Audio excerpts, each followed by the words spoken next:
Can you guys see me yet? I didn't hear the sound. Okay, great. All right, so I wanted to start off today by announcing more than a couple, extra credit opportunities. So next week, starting on Monday, it's Salt Lake Design Week. And if you just go to sldesignweek.org and then click on schedule, you guys will see that every day it has a list of events that you can participate in. And a lot of these are free. Some of them you do have to pay to get into. On Monday, I am going to be going with my architectural classes to this Meet the Masters, and it's from 6 to 8 p.m. at City Home Collective. And if you want to go, I would suggest getting tickets sooner than later. Good, so there are still tickets available to this one, but a lot of them are starting to sell out. So this one in particular is a free event if you are free on Monday. Ken Pollard is a local architect. He actually moved to Utah from Massachusetts. I think he's from Boston. And he's done some really cool work around the city, and just a really funny guy. It should be an entertaining evening, to say the least. I'm just going to close that out. Now, go ahead and take a look at all of the things that are listed, but there's a few more I wanted to highlight. This architectural sketching class on Wednesday from 4:30 to 7, I would love to participate in this. There's two things that are stopping me and from telling you guys to do it. The first part is that it's $15, and so I only make you guys spend money. No, I don't make you guys spend money. I just don't. There are a couple of other instructors who are requiring students to buy tickets to these things. But for me, if it costs money, I'm only going to make you go if you want to go. I hate spending money on something and thinking, oh, that was a waste of time and money. But Eric Jacoby does brilliant sketches. Last night I showed some of his work. It took me a minute to get there. I wish that there were some tags that I could easily find his work. He's an architect. He builds toys. He's also taking part in the furniture showcase that I'm about to show you. Let me skip down. And these are some of the sketches he's done, and they're just beautiful. So if this is something you're interested in, send me a message on Canvas, because I actually reached out to him last night. I have at least 7 people who are interested in taking this class, and so I reached out to him to see if they would up the cap of the class, or if we have enough interest, if he would teach a second class for our students. So again, it's not free, it's $15, but they provide the materials. And so if that's something that you want to do, again, please let me know. It's tentatively Wednesday from 4:30 to 7 next week, but who knows, we might get lucky enough and get our own time slot, right? So again, if you're interested, Canvas. Okay, that's good to know. I'll let him know that we'd be open to another time. Wouldn't it be amazing if he came to our class? I know, right? Pardon me. I have to keep drinking tea today because I'm still really hoarse, and so it will help me actually get my voice out to you guys. Another event that I think you guys would really like is this Empathy and Design, and this is Thursday on October 10th at 4, if that time might work for you guys. Right now, so I'm just seeing if tickets are still available. Oh, no ticket needed. Amazing. Usually they require it. So this is another event. Again, if you guys can go, I would be happy to give you extra credit for attending. And if you wanted to get like a little group from the class or the school together, I think it would be fun to meet up and see some of these speakers. There's one more I want to show you. This one also costs money, but if you're going to go, I would say go to the Friday opening of the Utah Design Exhibit. It's essentially a local furniture showcase. They show really interesting pieces that interior designers, architects, and just other designers build and showcase. And it's $15 to go, and it's open 3 days. So it's open Friday, Saturday, and Sunday, and each day there is a cost of admission. I think Friday would be the fun night to go because it's kind of like their open house. They will have like a cocktail hour, and so it'll feel like more of a party rather than just going in and seeing the furniture. If that's not your scene, go ahead and check it out another day. But on your own, again, check out SL Design Week. There's plenty of opportunities, and I will let you guys go up to 3 events to get extra credit. And one event that we would love your help on is this Barchitecture Doghouse Design Competition. Right now, one of our officers has a design going. Brooke is one of our officers, so she might be there too. But we are going to build a tiny doghouse for an auction for Design Week. And if that's something you want to help build, I think we'll either be building it this Friday afternoon or maybe even this weekend if you guys want to come participate in that. I'd love to have you help. Okay, that's it for Salt Lake Design Week. Look at all these tabs. Can I just close this? Yes. All right. So before you guys go, I'm going to give you guys a break kind of towards the middle of class. I want you guys to message me on Canvas and tell me what you're interested in, because those are way too many things to post. So I'm just going to kind of keep tabs of what you guys are interested in so I can fill you in on it. All right, so if you want to watch the lecture at home for review, start at about the 7-minute mark. Okay, the first 7 minutes is just announcements. Now, for today, I'm actually going to be opening a blank template. We're going to fill in what we didn't get to last week, which was Titleblocks. And it goes over some somewhat advanced family editing. And what I'd like to do is actually open up a new residential template. Excuse me.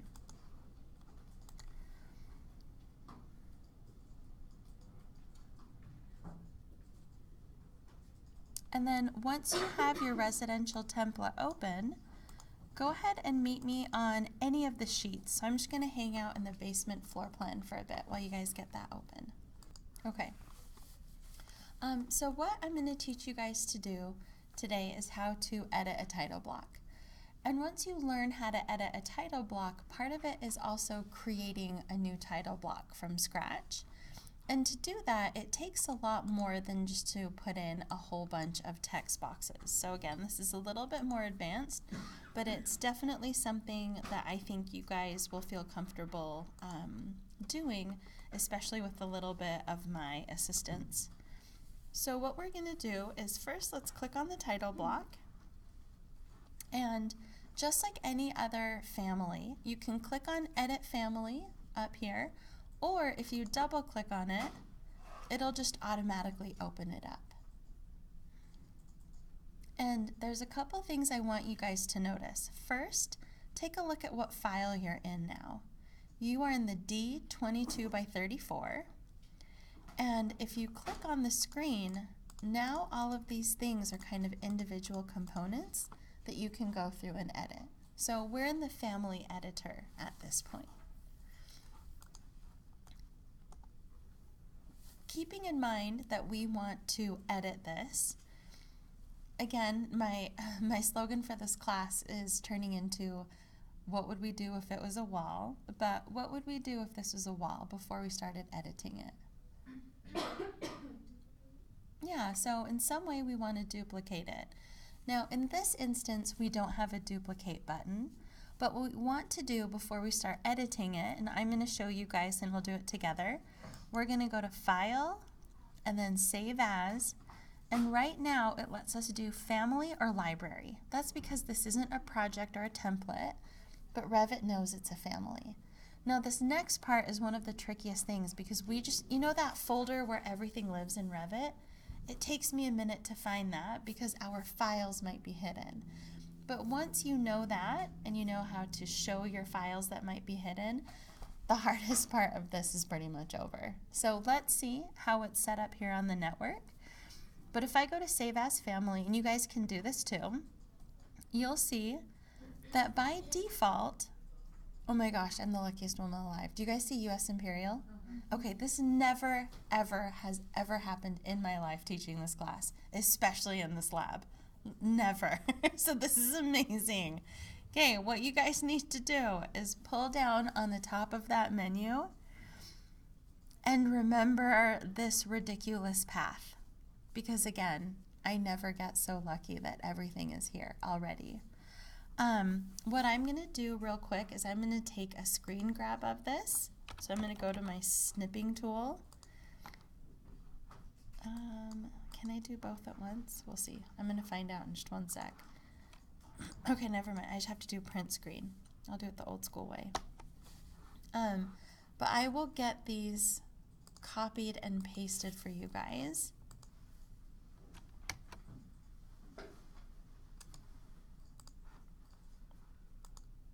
Maybe. Okay, I'll have to find another way to do a print screen. The program I'm using has essentially stolen my print screen button, and I'll find a way to get this to you.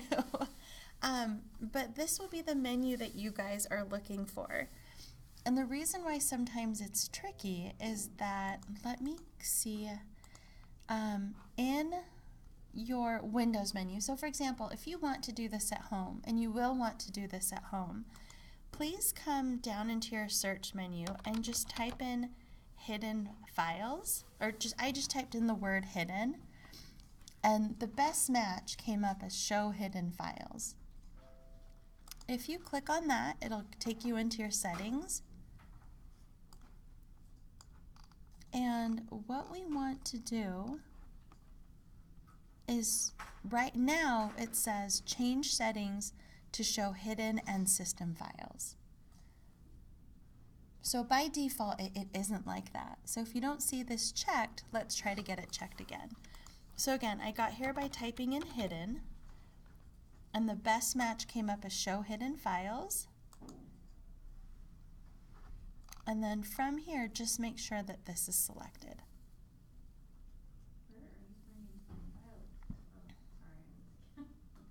Got it? Okay. If you don't have this, a lot of the menu items we need will not be visible to you. They won't even be grayed out. Sometimes they'll look grayed out after you turn this on. It just means like, hi, I'm hidden, but I'm kind of revealing myself to you. But without this, you wouldn't be able to see a lot of it. So on that note, let's go back up to where it says templates, and then US Imperial. And let me go back, let me go to Revit 2020.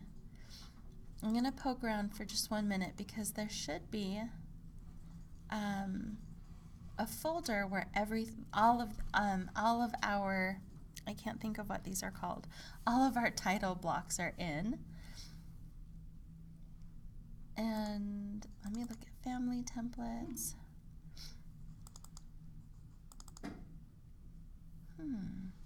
Are your folders all empty here? Mm-hmm. Okay. I found it under US Imperial, there was just a Titleblocks folder.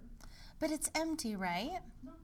Was your stuff in there? There's an 8.5 by 11 and 11 by 17. So was it under English I or just English? Sorry. Autodesk, Revit 2020, Libraries, US Imperial, Titleblocks. Okay. So that's what I'm missing. So I'm going to keep this open for just 1 moment. I don't think I went right to this path. I could go back and like watch where I was, but I don't think I was under Revit 2020 Libraries. I could be wrong, but this is where we want to be. So Revit 2020 Libraries, US Imperial. And then from here, this is what I was looking for. So under title blocks, now you can see that there's a whole bunch listed right here. Do you guys see that now? Did you find that folder? So wherever we just were that miracle, we were almost there, but not quite there, all right? So again, with this pull down, this is really the screenshot that we're looking for. If there's a whole bunch of blank folders, that's not the one you want to use because that isn't the one that Revit will be looking for, okay? What we're going to do right now is we're gonna make a new title block, and we're going to make it a 24 by 36 and call it SLCC, right? So take a look at what I'm going to name it. I'm going to call it D because it's still the arch D size, but I'm going to make it 24 by 36, and then I'm going to add SLCC to it, And I'll keep horizontal there too. So you went to the US Imperial and template? Yeah, I'm just gonna pull this down so you can see each one of the file folders.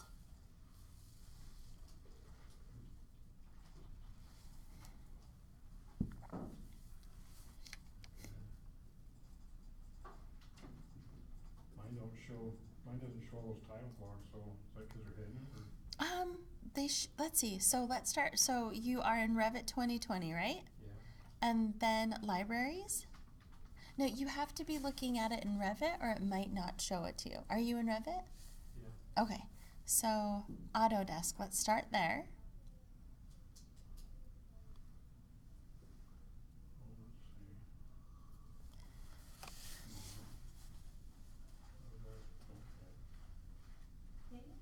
And then Revit 2020, and then from there, I think it should be libraries. And then US Imperial. And then now you'll be in the right place. Go all the way down to Titleblocks. There you go. Okay. Yep, there it is. So go ahead and rename that one. And again, I kept the D, so we know the sheet size. The arch D is the 24 by 36. And then I put SLCC horizontal. And now if you hit save, you can see up here at the top of the screen, it has a new name and it won't override all of the other versions. Because remember, the way that Revit works, it uses these family files. So if you change one, it changes all of them, right? So let's start with something I think fairly simple. Let's change our sheet size to be 24 by 36. And so when I'm looking here, it's only giving me a 1/2 inch measurement. So again, pretend it's a wall. You know how to change a wall size. So from here, if I put down a dimension, I can click this top line and I can, so 24 inches is 2 feet. So I think changing the top line would be easier. And then after that, I'm also going to change this direction. I'm going to grab it from the left and change this one to 3 feet.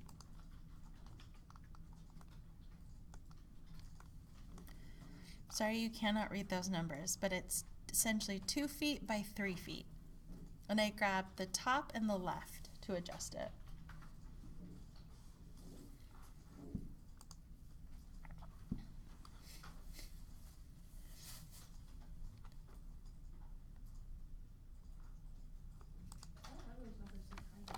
Say that one more time. Why are the numbers so tiny?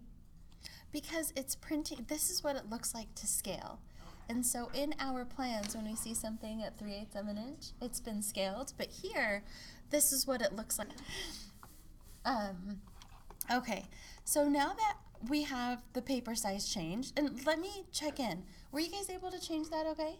Yeah, if you wanted to make a custom title block in the future, whatever size it might be, do you guys think that you could do it up to this point? Hey, let me ask you this.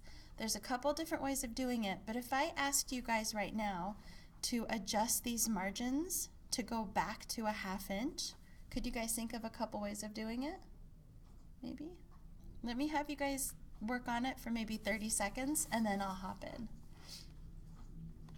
This is gonna sound crazy, but with the midterm approaching, to be honest, there's not a lot more in Revit I'm gonna show you.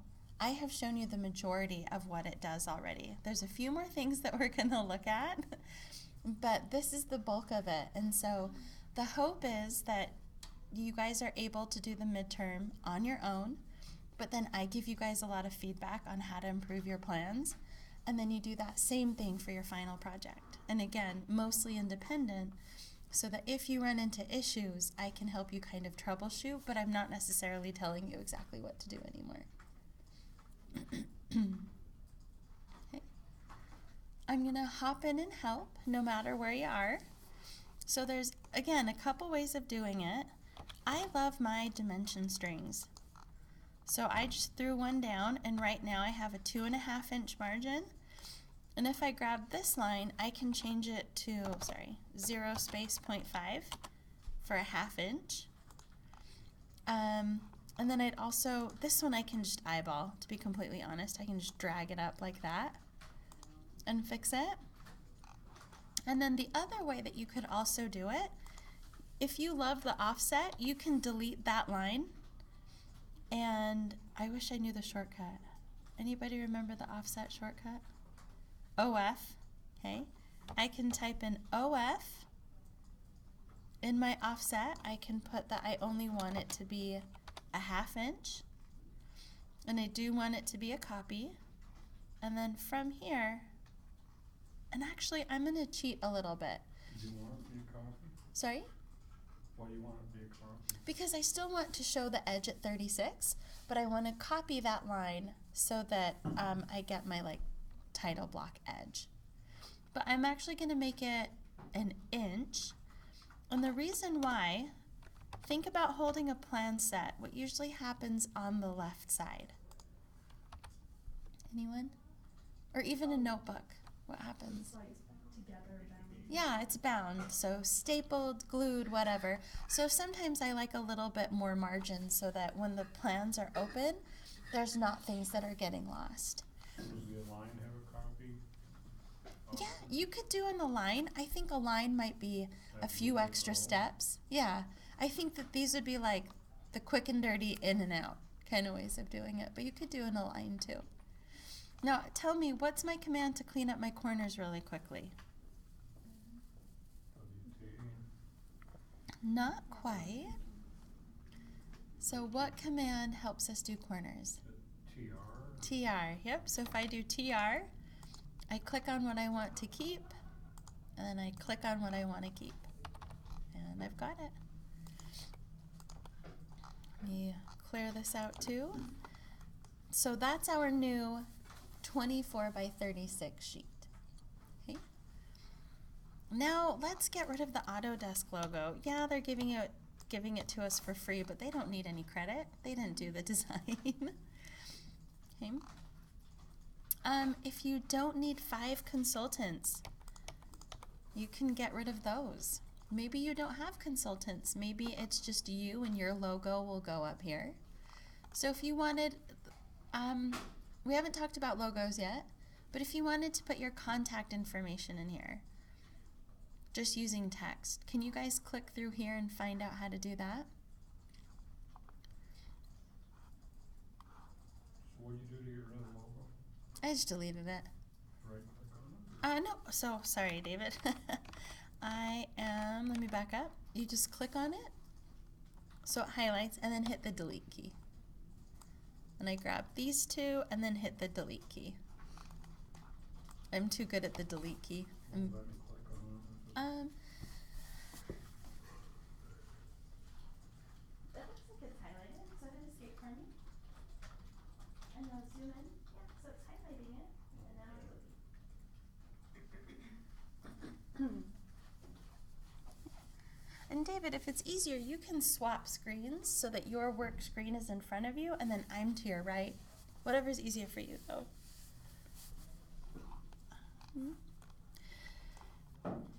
So if you wanted to add some text, if you go under Create, do you guys see that there is a text box right here? Now, I'm not going to go into the formatting too much here, because I'm hoping that most of you guys have used like Microsoft Word, so you know left, center, and right. And then these buttons right here, for example, if I were to do a text box, so my company is acronym. What that does is now, if I click off of it, it's not the most intuitive thing. I can... Can you put a graphic in there too? Or? Yes, but we haven't gotten there yet, but I'll show you guys. Right now, let's just start with text. One more time. How did you get a text box there? Okay, let me back up. Create menu, and then text. So not label, we're going to do text for now. And now I'm going to have you guys answer this question. If I didn't like the font that came up in my acronym design logo, how do I change that? You can go over to edit type, right? Mhm. Yeah, good. So it should be really familiar with things that we've done before. So what I want to do now, I'm going to give you guys a few minutes to kind of add your information here and change your text type. So you click on Edit Type. What do we do before we edit it? Good. And then really it's just for this, I think the size is good. You can just change the font style. My duplicate's grayed out. Is it? Is it under, are you under System, Family, Text? I'm not quite sure where you are. Mine was when I had, like my text highlighted. Got it. So you have to click out of the text. Okay, good to know. So, David, the answer to that was if you are in text editing mode, you can't change it while you're typing text. So what you'd have to do is click off of your text, so you're not editing it, but then select it again. So you're selecting the container that's holding the text and not the actual text itself. Yep, that should do it. Okay. So close. Okay, so under the SLCC logos, what we're going to do, let's all grab the same thing just so it's easy to go in. But this is an example of how you can pull in a logo. And if you are in my Photoshop class, or if you've maybe made one on your own, you can try this on your own as well. Let's see, just one sec. Look, data one day. Okay, on that note, do you guys see this? It's the first one on my Google image search. If you're on a different browser, it could look different. But find a community college logo that looks like this. And just so you know, when I'm hovering over it, see how it's about 1100 pixels by 417? It's good to know the size too, so you're not getting something too small. So on that one, now what we have to do is click on View Image, or it's going to give you a weird thumbnail. I know it looks crazy right now, but it's okay. Go ahead and do a Save Image As. So let me back up. I went through that really quick. I found it, and it pulled up a preview. And do you see how on the right side you can go to View Image? If it doesn't say that, right-click on it and do Open Link in a New Window. Does it say that? Or something close? You can do it that way. And it should be this one right here. Google does this new thing where it has kind of condensed files that are called JFIFs. It's basically ruining my life, but I'll talk about that later.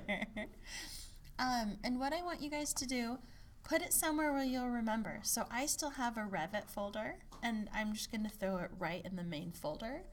Essentially, I just want you to be able to easily find it in a couple minutes. So whether it's your desktop or downloads, just make sure you can come back and find it easily.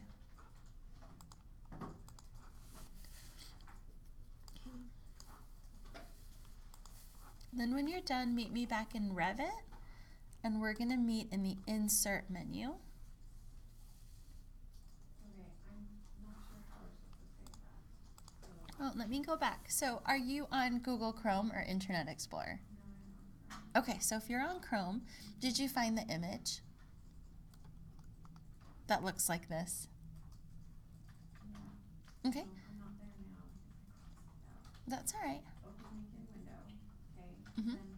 Then where? And then let me find you. So open link in a new window.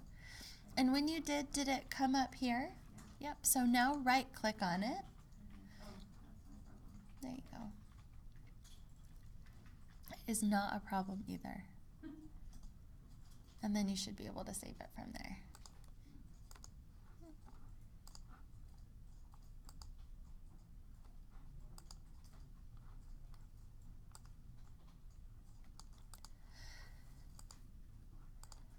Okay. So once you have it saved, again, we're going to meet in Insert. And do you see where it says Image? Once you click on Image, we have to go find that. So it's still hanging out in Titleblocks where we were a bit ago. So again, this is important to remember because now we're kind of moving our directory. So maybe next time it'll come back to our new location. but mine is on my desktop. Again, I'm not sure where yours is. But take a look at my screen for just 1 sec so I can show you how it pulls it in. So the first time it comes in, it's pretty huge, and you can really place it wherever. I just try to kind of eyeball where it's going to go. And then you can grab our toggle points and essentially resize it to where you need to go. It should be pretty straightforward. I think I got a terrible image. It looks pretty pixelated, but maybe when we go to print it, it'll look a little bit better. But that's it.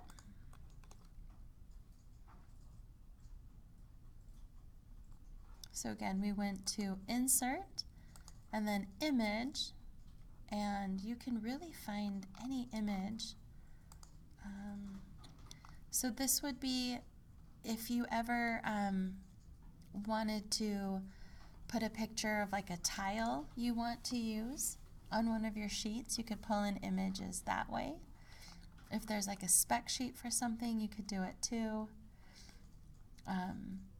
Spec sheets are typically PDFs. And this is a new button. I think every architect in the world and designer ripped out their hair for about 10 years before they gave us this darn button. We'd have to convert every PDF to a JPEG. And now we finally have PDFs. All right, you guys got that okay? Yeah? So with this, what I'm going to have you guys do here in just a bit, you can see that there are other things that you can go through and change. So like the labels, you can change all the fonts, whatever you want to do. I think those should be straightforward. But the thing that we haven't talked about is how you would start one of these kind of from scratch. So that'll be part of your assignment/exercise today. I want you to just kind of start a title block from scratch. Now, to be honest, typically it doesn't work that way, especially in Revit, because Revit has a whole bunch of title blocks for us already. So, for example, in our, let me go back to, so now when I go to open, it's not here anymore. So I have to find that folder again. Sorry guys, 1 sec. I can do this. Maybe not.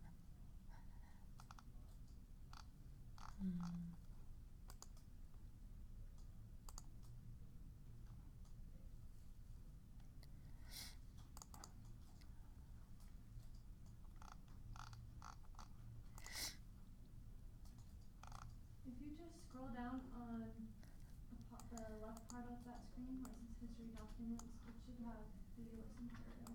Does it have, oh it does. Okay. Riley, you're my lifesaver today. So I don't, you guys, this is mapped differently than how I have it at home. And I don't know why, but I just cannot remember how to get here, especially today.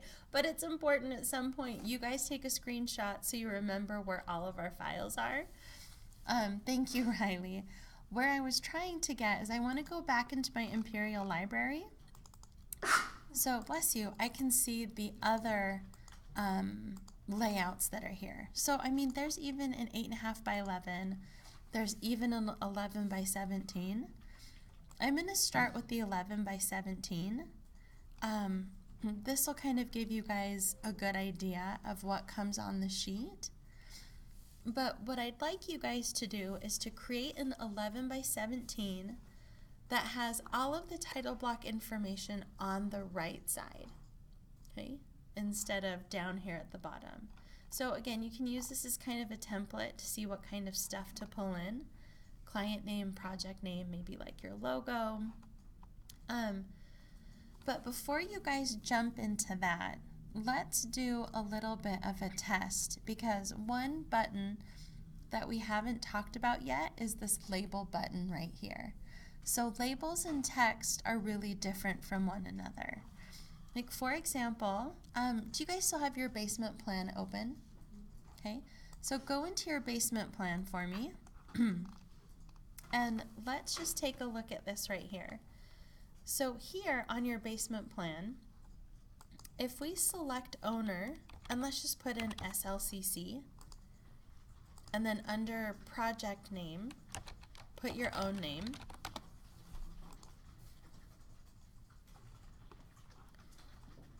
now that you've filled it in, and actually let's even put in a project number. I'm just going to put in today's date. Oh, happy October, guys. Crazy. Once you put in this information, it should remember it on every sheet. So I put it in on one sheet and see how it's showing up on all the other sheets. That's because it's a BIM label, so it knows what to do. The other thing that's also considered a label is this scale right here. So right now, if I change this view from quarter to, let's say, 1/8 of an inch, my label also changes to be 1/8 of an inch too. So regular text boxes don't do that. Regular text boxes just get edited one at a time and they don't affect everything else. So when you are creating a title block sheet, it's going to be a mix of text boxes, like for example, this is a text box because these don't change, and labels. You can kind of click around on some of the examples to find out what's what. So if I click on this, do you see how it says text? And then if I click on this, it says label. Okay. Let's all go in and put in a couple labels. David, do you have a question? Oh no, where did I lose ya? Well, so I click on client name or whatever and it doesn't do anything, it just highlights a box around it. Okay, so it's not supposed to do anything but highlight that, but do you see how up here it says label? Yeah, that's all we're doing right now. You're not lost. It says label, right? Yeah. Okay, so try this for me. Under project number, click on that. And then on your screen, take a look. Does it say text now? In the properties? No. So look at where I'm clicking. I'm actually clicking on the text that says project number. I'm not actually clicking on the project number. Are we supposed to be in the basement plan or the one that has Nope, I hopped out. And so you can read up here. I'm on the 11 by 17, but you can be in the 11 by 17 or the 24 by 36 to do this part. Yeah. So even on the 24 by 36, like if I click on sheet name, it says label. If I click on checked by, it says text. So here, for me, it doesn't matter what you click on right now. I just want you to click on the different things so you can see that there's a difference between text and labels. So let me ask again, which one is essentially tied to your whole project to where when you change one, it changes all of them? Is it text or a label? Label. If you just needed something to remain unchanging and constant, is it text or a label? Okay, yep. So for example, this will always be labeled a project number, date, drawn by, checked by. The reason why we mix them together is that you guys can't see me covering my screen, but imagine I covered up the actual text of project number, date, and drawn by. The only thing that might make sense is the date, right? But this number and these acronyms right here, you might have no idea what that means, and that's why those labels really help. Okay, did I lose anybody there? Maddie? How did you start the 11 by 17? Like, how did I open it? So I actually went to open, and that's where I got terrified and lost, and Riley found me and said, hey, look over here in your recently looked places, and I found it down there. And I found an 11 by 17. But again, this would work in your 24 by 36 as well. Is that a family file you're looking for? Mm-hmm. Yep, so if you look here under type, it is an Autodesk Revit family.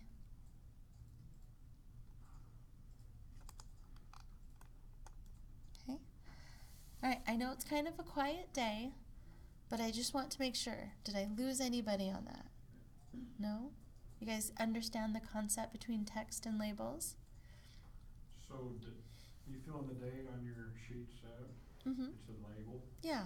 so then it transfers to all the others. Yeah. I know Mhm. it's bad, so. Yep. Good.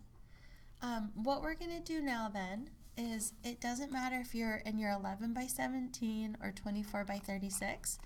Kind of randomly out in the open, we are going to create a label so you guys can kind of see how they work. And labels, my first impression was, and it could be different because Revit changes every year, it wasn't intuitive. It did a couple things backwards, I thought. So when I click on label, first you have to click, and then this whole menu comes up. Yeah. So that was the first thing. When I went to do these the first time, I thought that I'd be creating a text box first, but it's actually just a click. So again, you go to label, click anywhere on your screen, and this is all the stuff that you can pull into your project. So look in that list and tell me, if you were creating your own title block, what's something you see that you know that you'll need to know? Mm-hmm. Good. Sheet number. So we add that, and then we actually hit OK right after. And then see how it brought in the sheet number for us? So this, It's grayed out. You click on sheet number and it's gray. let me go back. Also double click sheet number. Because it needs to go over to that other menu. That was why.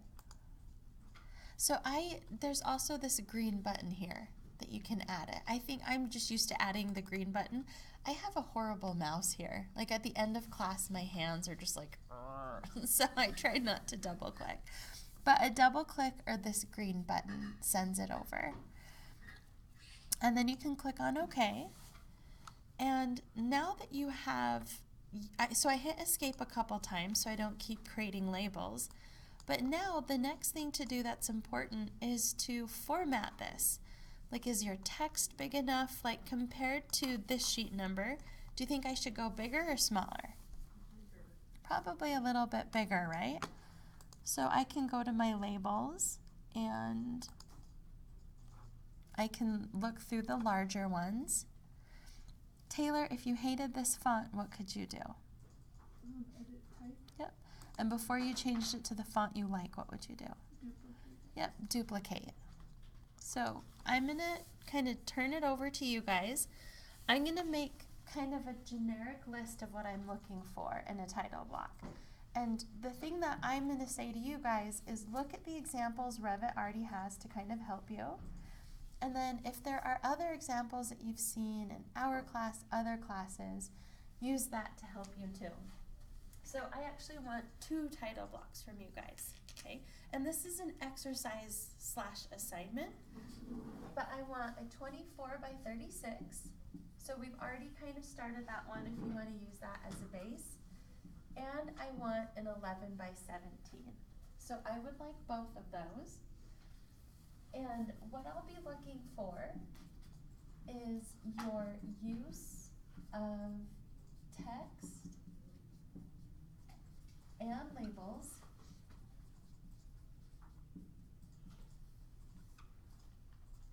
And then with your text and labels, this should be a custom font. So ditch the standard Arial, okay? In addition to that, I want you guys to add your own, I want to write logo. Where's my, there it is. So add an SLCC or logo of your choice.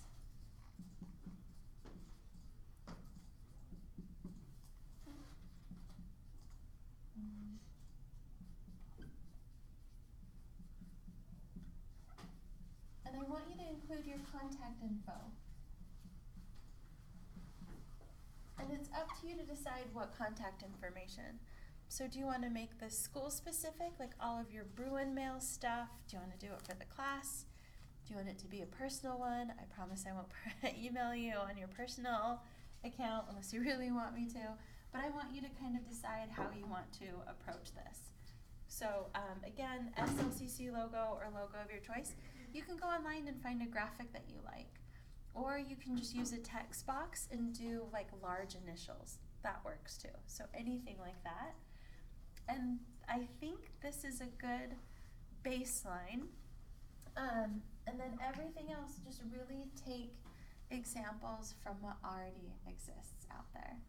Don't forget to also include, I'm going to call it basically a title block frame.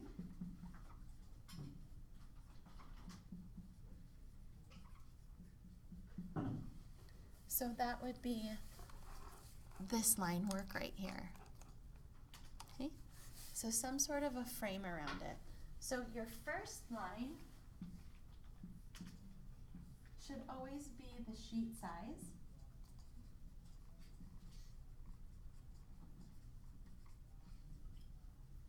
And then your second line, these are essentially your margins.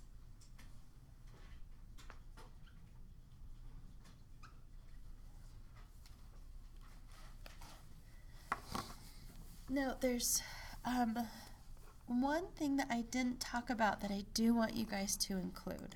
Let me take a look real quick. Okay, it isn't on here. One of the labels that I love, the first one is this timestamp. So this timestamp label, it is different from this date right here. So let me show you these two. And then I'm going to open up the Canvas assignment for this so you can actually see the list of labels I'll be looking for.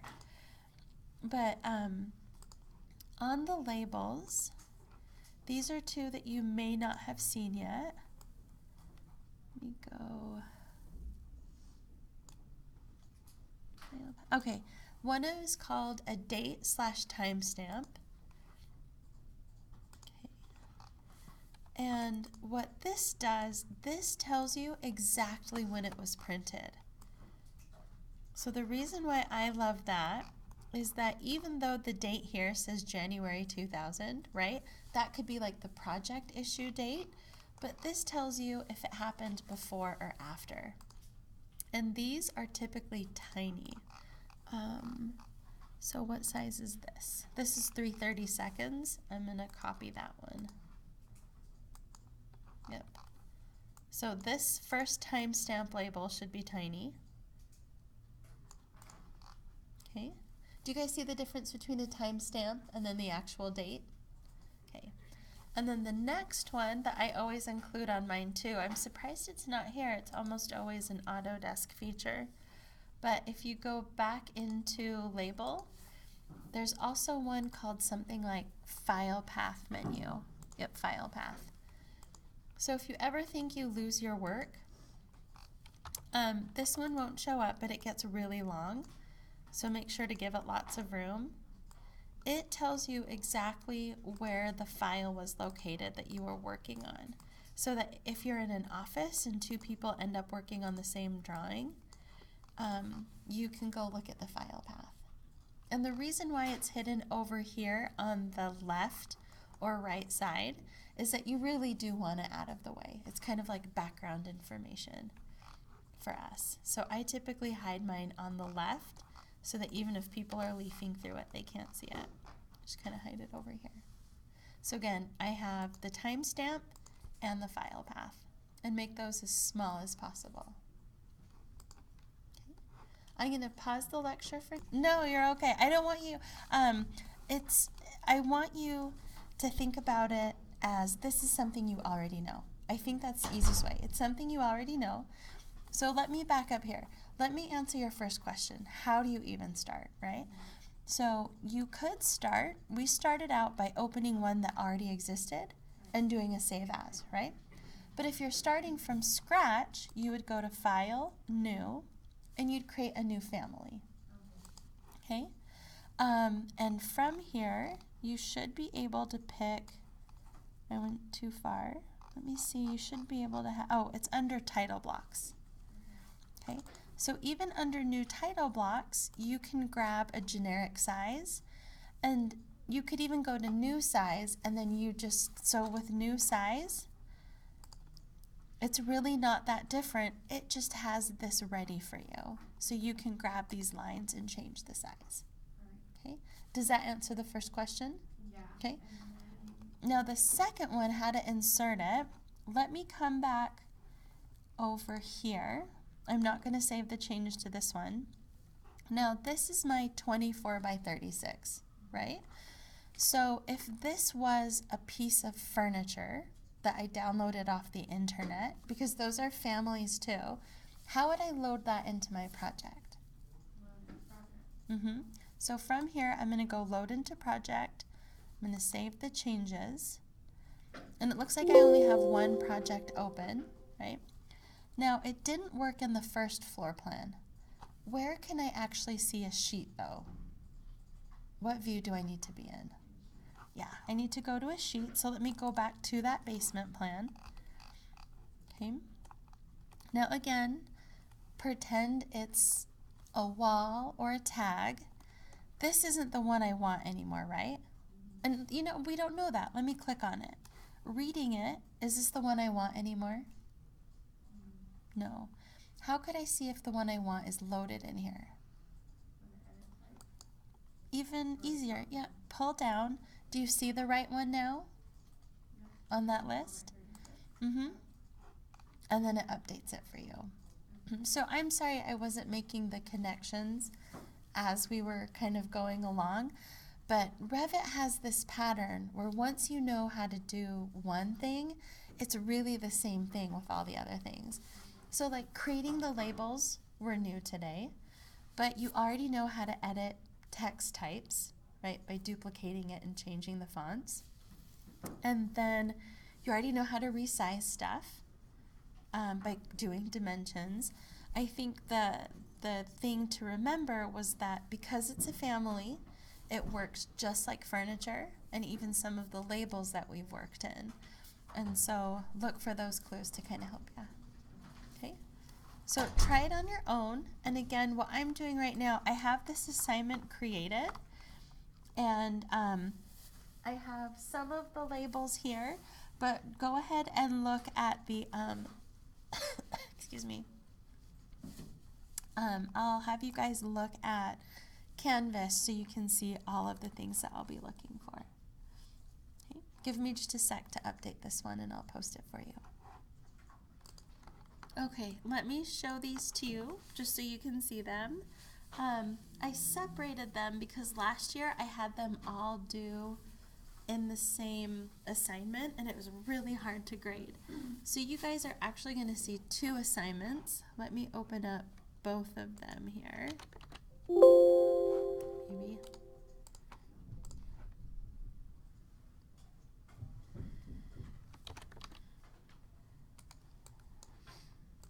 Let me start with this first one. So this is considered the exercise since we're doing this in class. But for the exercise, I'm going to be looking for two total title blocks, an 11 by 17 and a 24 by 36 for school use. So this is where I do want you guys to put an SLCC logo in here.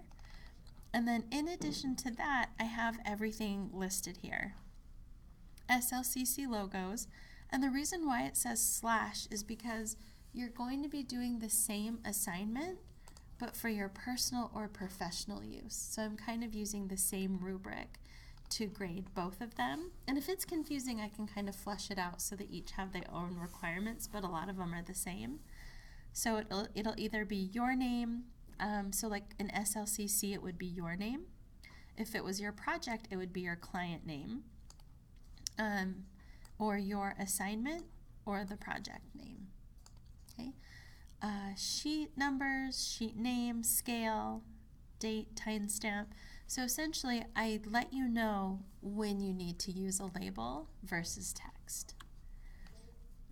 I'll be grading you guys on the correct sizes for each layout, so I will be opening them up and checking to see if it is truly an 11 by 17 and a 24 by 36.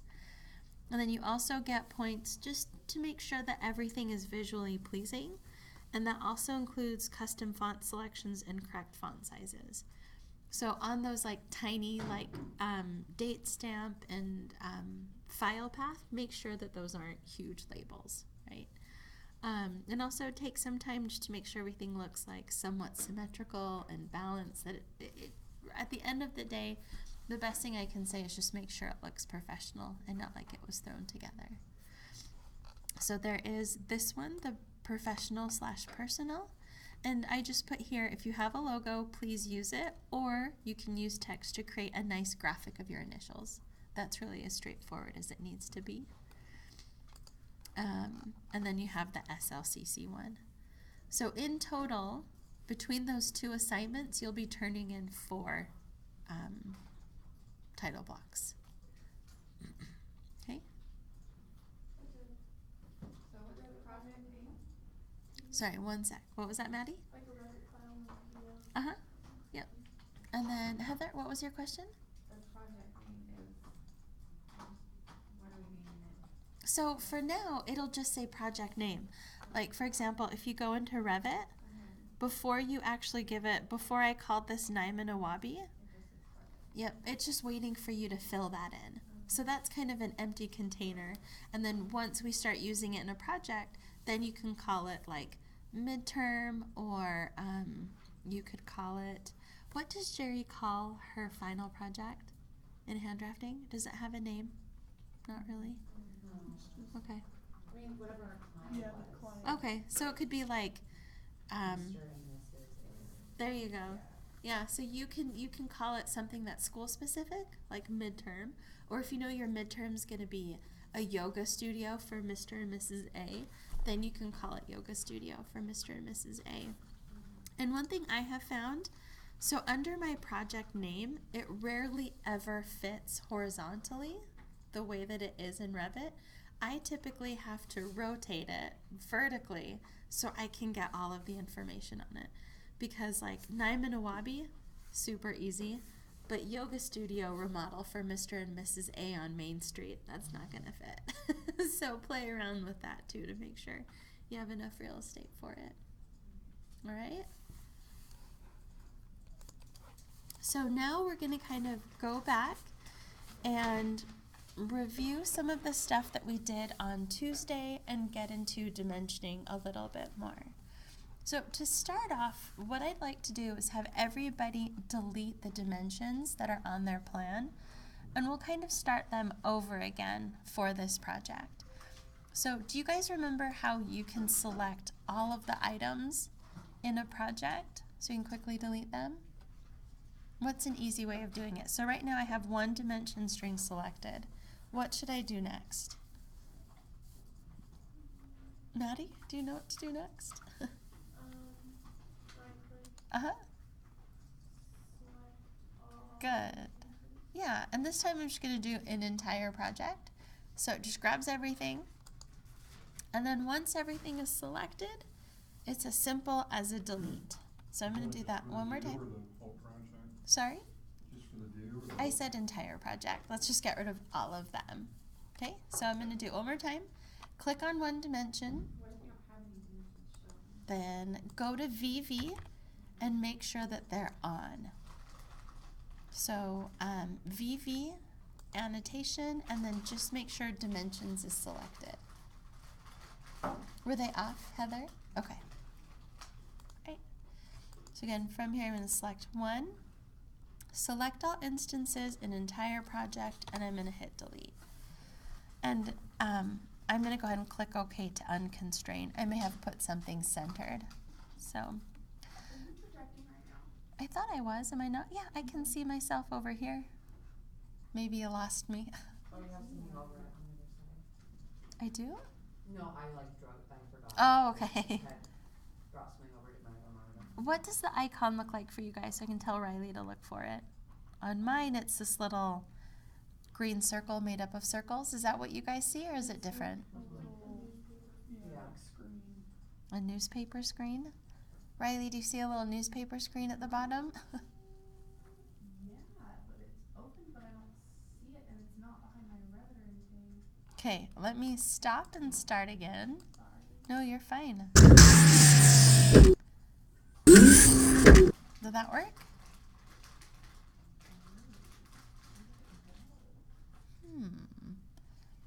Especially the first time I project, it should pop right up. Yeah. It's still not there? No. Shoot, you might have to like watch Heather's and then go back to yours. Does that make sense? Just so we can keep going. Is that all right? You guys might have to share just the projection screen. So one concept I want to point out, once we actually start getting into construction document phase, this is kind of what we're getting into. We're starting to add notes. There's interior elevation markers. There might even be section markers. We've got our reference notes and our dimensions. Our plans. Excuse me. Our plans are starting to get congested, and we need all of that information, but there are ways of putting it in so that it reads legibly while still having all of the notes in there.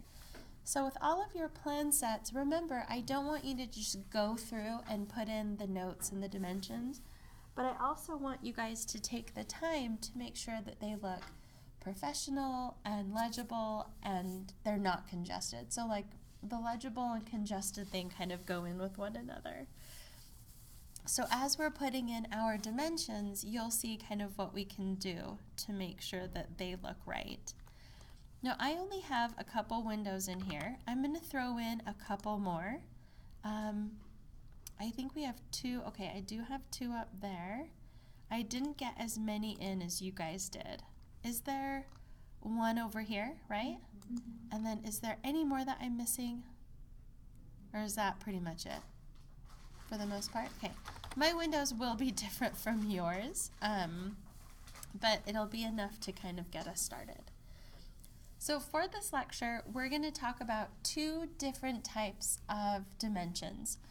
First, we're going to do exterior, and then we're going to do interior. And to start us off, what I'm going to do is show you guys the exterior dimension strings that you'll need, and then we'll go through and do all of them together. So there are 3 exterior dimension strings, and I'm going to show you what they are. The first one essentially goes, and I'm only looking at the building, not these walls that are kind of popping off. It goes from what I consider the furthest point to the next furthest point. Okay, and again, I'm only doing walls on this one. Your second dimension string grabs the different planes. So can you guys see here? I have one plane here, and then I have another plane right there.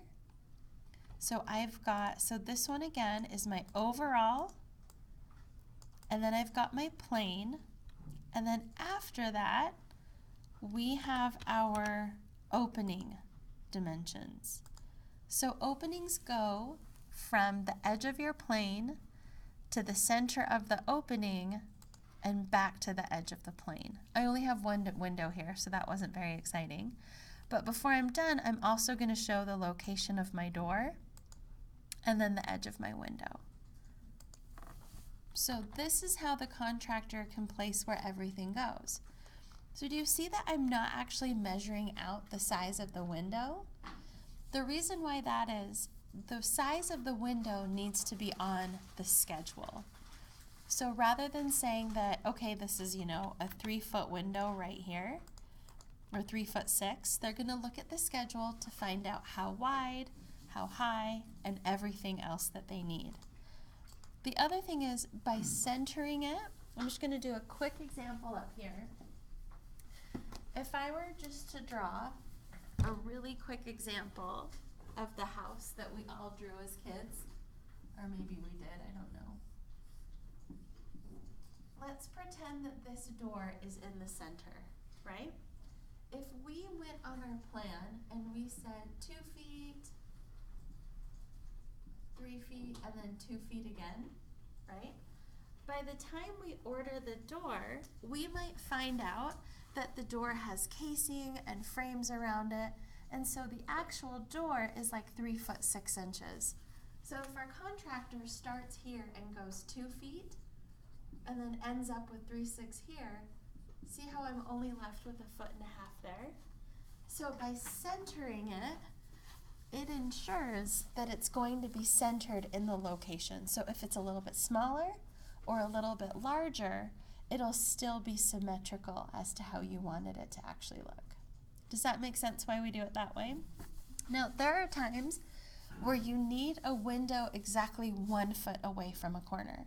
So what you would do is first you would give the center dimension, and then as a note you'd give another dimension, and then add a note to it and say, like, you must have this dimension here, like this dimension supersedes, right?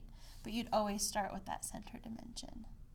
So there are ways of working with both, but for the majority of the time, like 99% of the time, you do center it. Okay.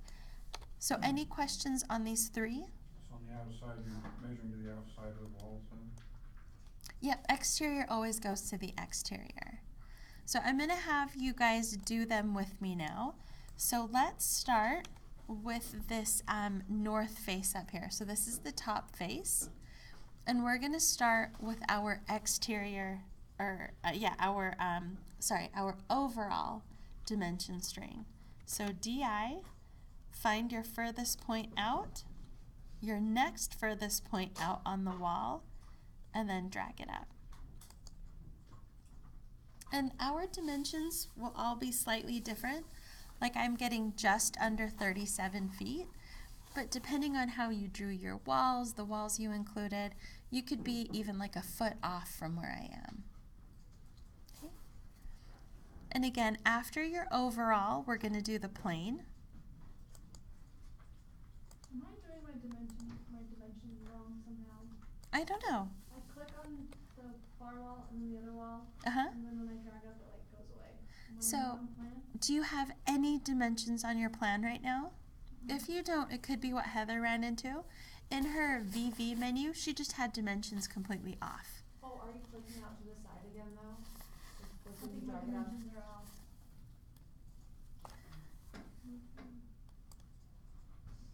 Yeah, see if, They're off. okay, there you go. And I'm pulling mine up way high right now. They're like 3.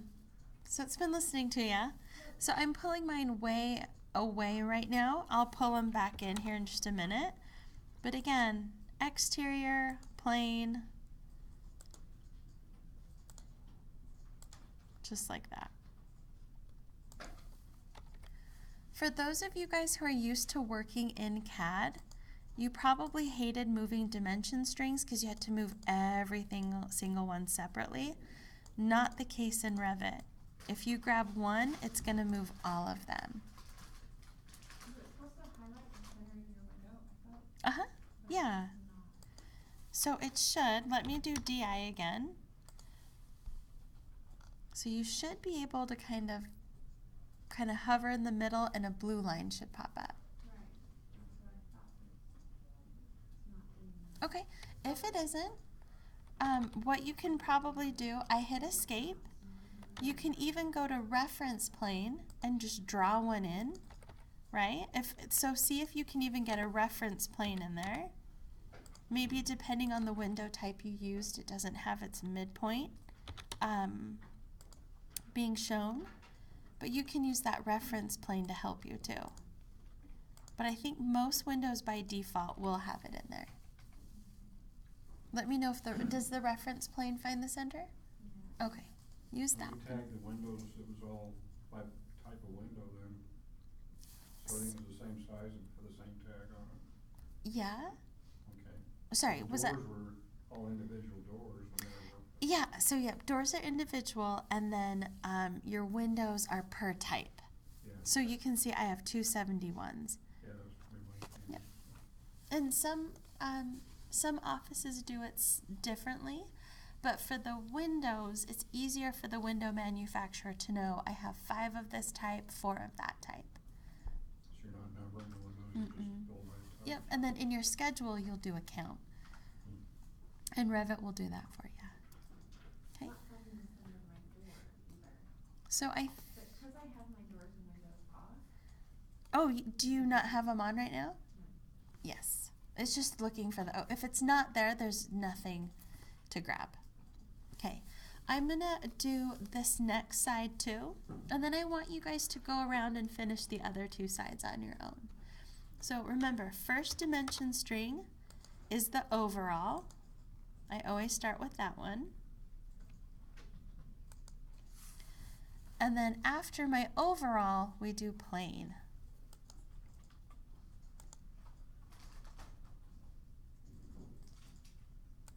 Okay. Then after plane, we do openings.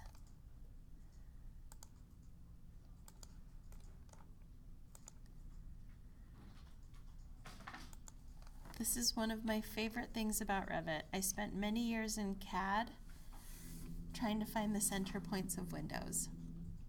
And sometimes they weren't there, or sometimes they were off. But this makes it a lot easier for us. So when we're measuring the openings, do you want us to measure the opening of that little area up there? Does that make sense? This one right here? Yes. So after the fact, you can go through and just put a dimension that this wall right here is 4 feet 10. Oh, sorry, I meant to the center of it. A center of what opening? Sorry, Riley. So just the center of the opening, you've got your mouse on it right now, or close to it right now. You move This up. opening? No. Well, you can point to it. Yeah. I am way too deranged to know what you're talking about. Come point out to me. I'll show you. I'm so sorry. So it looks I like am you not did quite. measure it. I'm just wondering how you measured it. So it's this little guy. So this opening. I'm not measuring the opening there. Okay. So this is my plane. This is measuring the window. The window. Okay, Yep. that makes sense. Uh-huh. You guys ready for me to do the south side? Okay. So there's going to be some redundancy here because I've got another overall, and there are always so many debates on whether or not you need to be redundant. For me, the National CAD standard says to keep both dimensions. And this is like the one time in my life where I am a rule follower. So I keep both dimensions there.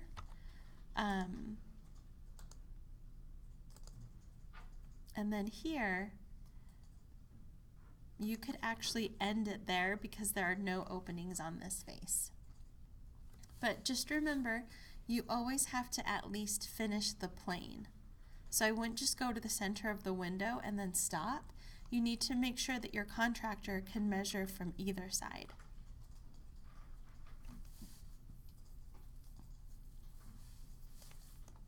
And then I'll do the other side too.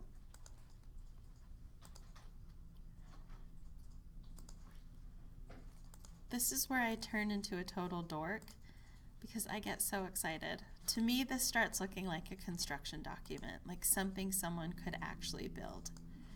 And that makes me really happy because that means invoice time is coming. Just saying.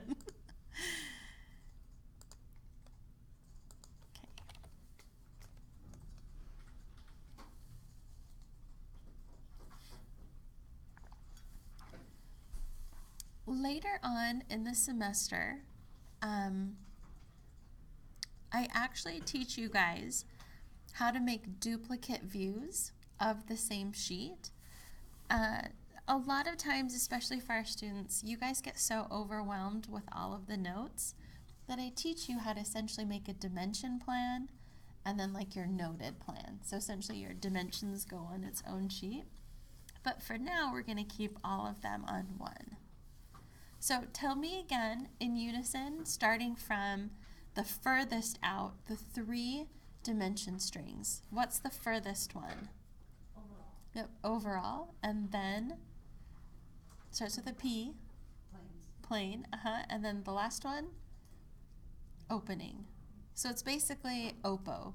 So overall, planes, and then openings.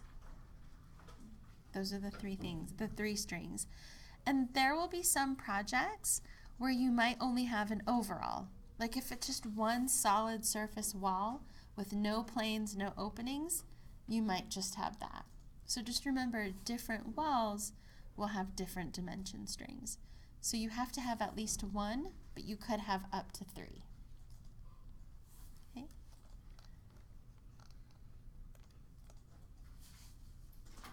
All right, now for your interior, let me show you guys this real quick.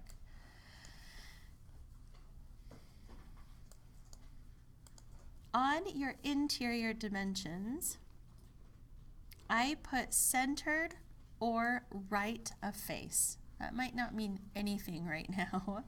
We talked about this maybe the second week of class, and I'm gonna let you guys decide which technique works the best for you, like which one looks right.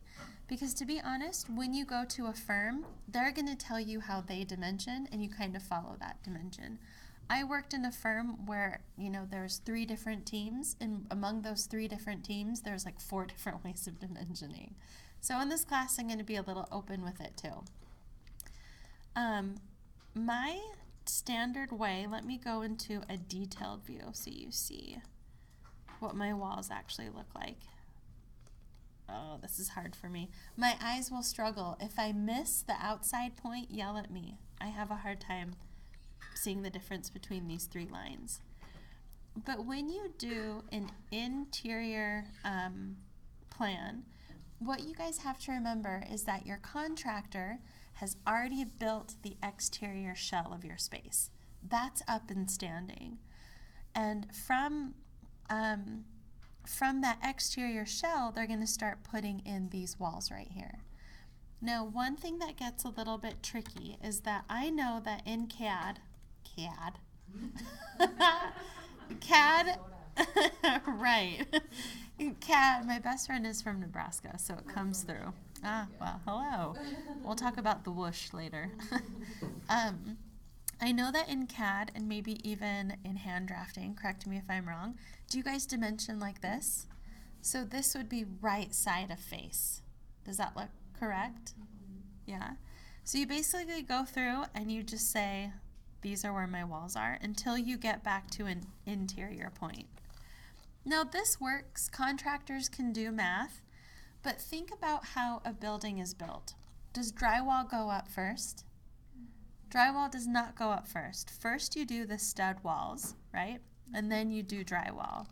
So to me, a more accurate way of doing this, but a pain in the bleep if you're working with CAD or hand drafting, is you just tell them the overall of the room and the wall thickness.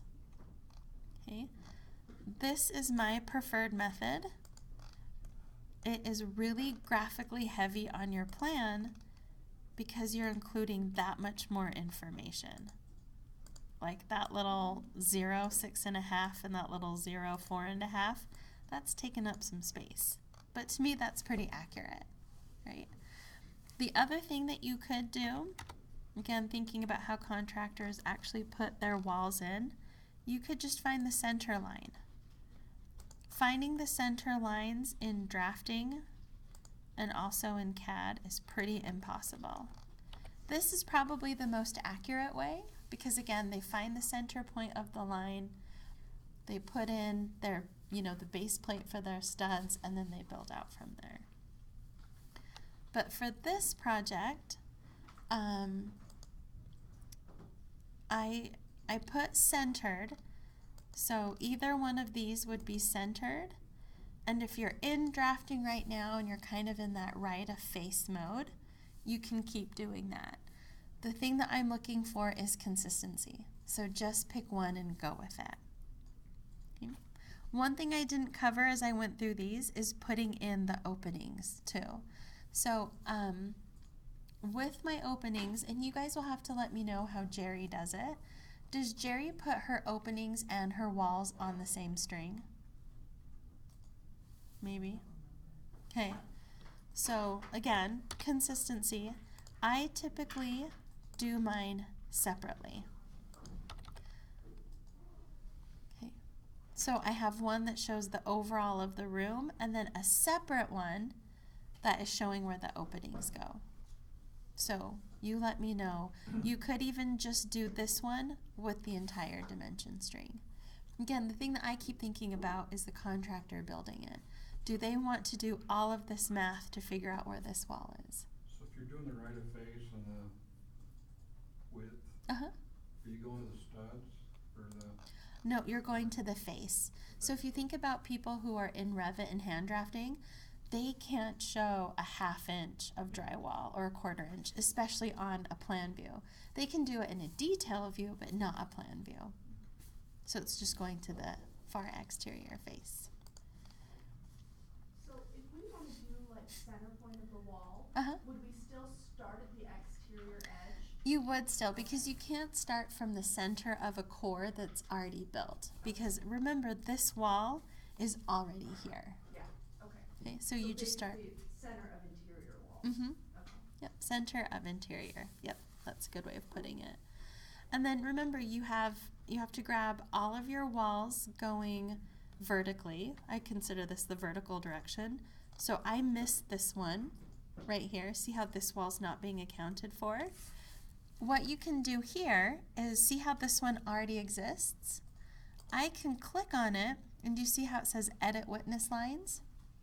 If I click on that button, I can come back and, what was I doing on that string? I can add this point and this point. And this is where I always mess up. I think I have to come all the way back over here. Nope, I deleted it. Now I'm done. Okay. That is one thing that I am so bad at. Let me figure this out. One day maybe you guys can teach me how to do it right. So can you just set your walls to course? If you're going to the outside of them anyway? Center, I would do center of core. I would do center of wall. Well, if you're going to the outside of it all, you make sure you're snapping on the outside of the wall then. Are you talking Yeah. about course at the bottom? Yeah. So here, so it says center of core or faces of core. I'm all about wall. I was just going by the detail level on the bottom. Oh, yeah. Course, sorry. Yes. For me, I have to do it that way just because I have a hard time seeing. But for this example, I wanted you guys to see the difference between the drywall and the actual wall so that you understand how in the field, somebody has to do your math for you. And that's why I personally think that this is a more accurate way of showing it, to actually show them the wall thickness there. Okay. So it's going to get really messy. And then so things like this where you have a hard time reading like elevations, that's where we start really heavily relying on our leaders. So you can move it out of the way. Let me see, if I pull it out here, will it be mad? Well, that's weird. I thought there'd be a leader. Okay. On my modern house, when I tried putting those in, they came in square. Okay, When I click so on that thing up there, what you need to do, see up here where I'm clicking? and Make sure the it's not. Casita house, it worked fine, so I just copied it over on the other one. Okay, but let me show you how you'd correct it. So, I think I have a square one here. This is an exterior elevation, which is correct, but let's say I wanted it to be interior. You pull down on your properties and change it to an interior. Yep. So make sure those are distinct from one another. You just change them real quick. Yeah, so just click on it and change it from the properties. That should do it. So over the next week, so not on Tuesday, sorry, not Thursday, but next Tuesday, I also wanted your updated annotation. So Heather, this is what you were asking about. You hopefully should have most of your room labels and reference notes and dimensions. And I'll just be looking for your interior and exterior elevation markers. And on this one, I'm going to clarify here, this is just for your 2-bedroom. You don't have to turn in your tiny house, just your 2-bedroom. With the annotation? Yeah, because everybody has been here getting their attendance points for it, and so you don't have to turn it in separately. The only one that you need to turn in is your modern 2-bedroom. So I'll put that in here so you don't do both of them. When we are doing the room counts on that 2-bedroom, Uh-huh. do we mark out all the closets and It's up to you. So if it's a small closet, it's typically part of the bedroom. But if it's like a bigger walk-in where you think that it needs its own room to show its own elevations, then I would give it its own name. So I was just trying to, I was having a hard time figuring out how to do that one bedroom that's just got like the single closet with Yeah. With the that one, sliders. yeah, with that one you probably wouldn't need a separate room for it. Okay, so when we do that one, do we just drag the room lines somehow? To so they include the closet? Yeah, so whenever you have a bedroom, let me come in here. So see these lines that pop up? You can also edit these lines. Now I have too much stuff on. But even if you go to, let me know, that's what I wanted to do. You can change what it's including. Like for example, like if you didn't want your carpet, like if you didn't want, no, I'm trying to see how you can add. Let me think about that one. With the time that we have left, I don't know if I'd be able to tell you. I know how you can create a threshold to leave something out, but I honestly don't know how you can cheat and go beyond a wall to include it. Do you see how that's kind of like the opposite of what we've been doing? And I don't want to pretend I know and then get it wrong. So let me look into that. I'll do some homework on it, and then I'll let you know. And you're dimensioning the inside of the outside walls on this? I am dimensioning to the inside of the, yes. So aren't we supposed to go from the outside walls? So when we interior dimensions always stay on the interior. Okay. Exterior dimensions outside, because think in this room right here, pretend that these are outside walls. Okay. I can't see the brick beyond this, right? I can just see what's right in front of me. That's why we're interior is in to in, and then exterior is out to out. I always like to pretend I'm a little contractor. Yep. And there's no way to hide like the section little circles, right? Or not the section, I'm sorry, The room labels? elevations. Yes, you can. With VV, can you do that? Or? So what you can do is, let me see if it's built in here. There are different types of elevations, and let me do this one right here. It used to be built in. Okay, I'm gonna cheat and I'm gonna go to edit family. Call out tag.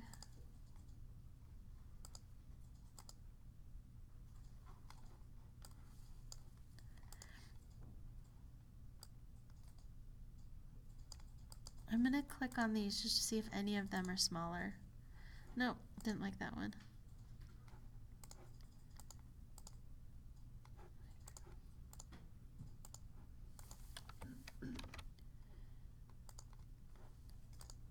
So I'm going under edit type, and under the thing that I'm half-inch circle. Okay, under the call out tag, I think it's the call out. Let me change it real quick to see what it does.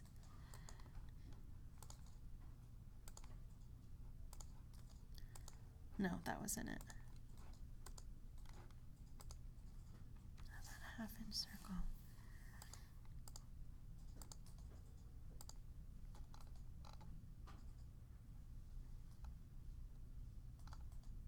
Let me just do detail number. No, that's not it either. In a nutshell, right now, Riley, the one that I want, I'm not seeing, but I know that it's possible only because at home, I have actually changed it to not include the room names.